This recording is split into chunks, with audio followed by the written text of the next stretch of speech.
This episode of XNA Roundup is sponsored by Duality ZF, a new arcade-style shooter experience coming to the Xbox 360.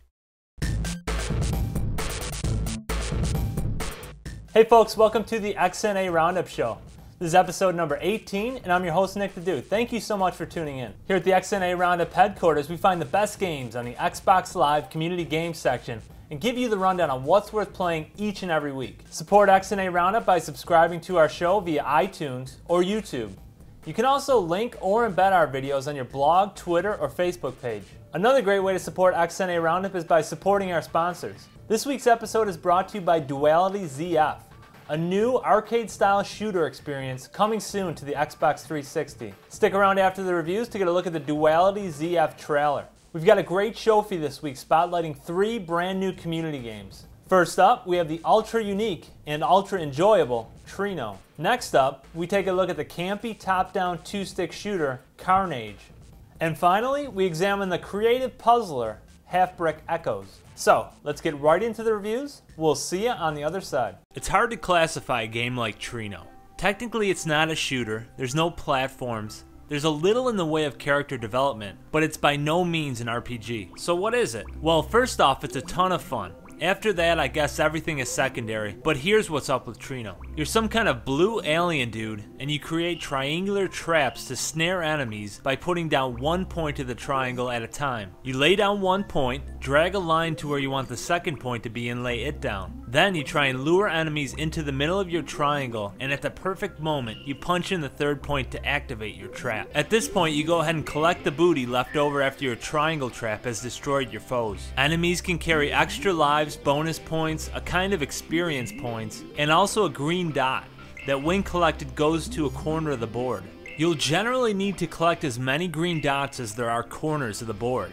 And when you collect enough, you need to close and end the board by creating triangles that use the board corners as their vertices. The RPG elements I mentioned earlier refers to the progression of your triangular trap. Every few levels you can add an extra triangle that you then chain off the initial trap, making a kind of pie graph type trap when you add enough pieces. You're also given the ability to use a triangle bomb a la Geometry Wars after you finish the first chapter. Trino does take a lot of cues from Geometry Wars, but definitely has its own unique feel and language. The varied enemy types are extremely plentiful and creative, and by creative I mean annoying. In a good way though, if that's possible. Different enemy types behave in totally different ways, keeping you on your toes and keeping the flow of the game progressing and interesting. The game starts off very casually, but by the time you're on to the second chapter, you're in for a pretty hardcore situation. This game gets really, really tough. The good thing is you have unlimited continues and start off from the same level you died on. I haven't made it through the entire game, but there are 3 chapters and over 48 levels with a cool boss at the end of each chapter.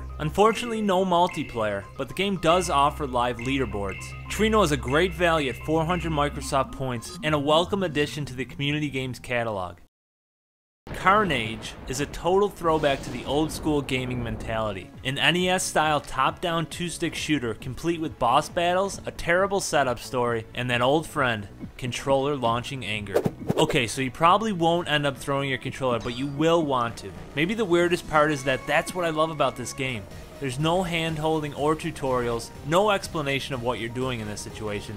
Just get in there and shoot stuff. Boards consist of just one screen, and you're instructed by possibly the worst/best cutscene of all time to stay off the sand, or the sun will get angry? So basically you need to stay on the grass in the middle of the board, and if you do stray onto the sand for a few seconds, a little sun character will come out and shoot at you. Frickin' sun. One next-gen feature the developers did add was a replay feature so you can see what you did right or wrong on each board. Plus they also included replays of every board being beaten, so that you can learn the right way to approach each board. But thankfully the designers don't shove it in your face or make you endure any annoying tutorial boards. I thought it was a cool idea to put a strategy guide right into the game itself. On each level you can choose between 4 levels of difficulty. I wimped out and played on the easy setting, so I'm imagining that the tougher settings could endanger the people, pets, and the more breakable objects around you. So be aware of that. If you get nostalgic about NES shooters of old, you should definitely give Karnn a look. If the game were 200 points, I would say automatic buy for pretty much anyone. But it's 400 points, so I'd say check out the demo and see if it's something you could get into.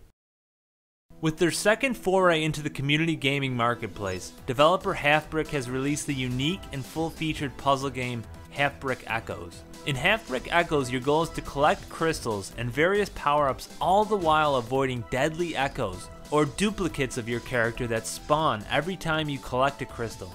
The echoes walk the exact same path that you walk to collect a crystal. It's a little like Braid meets Pac-Man, except in echoes your shadow doesn't help you complete the board, it kills you if you touch it. In the standard arcade mode, you need to collect a certain number of crystals on each board before moving on. You'll pick up this idea fairly quickly and begin thinking more strategically about the path you take to collect each crystal, knowing that sooner or later you'll have to double back and avoid your echo on the way.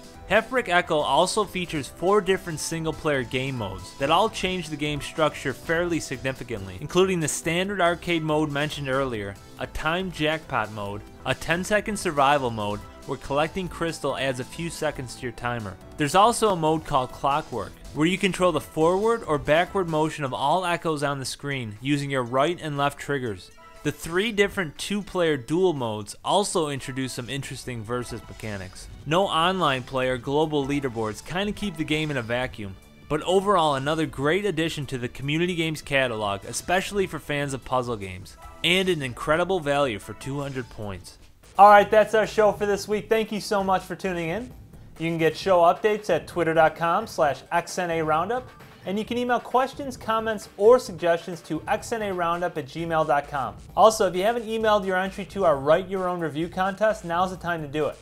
You can find out about details, guidelines, and prizes by checking out episode 16. So, thanks a lot for watching, and we'll see you next week. But before we head out, here's the trailer for Duality ZF. Duality ZF, a new arcade-style shooter experience coming to the Xbox 360, featuring dual play mode. 1 player controls 2 fighters at once. 4-player local co-op, including solo and dual play for up to 8 fighter action. 6 game modes: home, arcade, score rush, bullet hell, survival, and boss rush. 8 stage campaign modes. Massively upgradable spread laser weapons, 2 bonus shooting modes, multi-directional and G mode. A combined total of 96 game styles with 96 online leaderboards, coming soon to Xbox Live.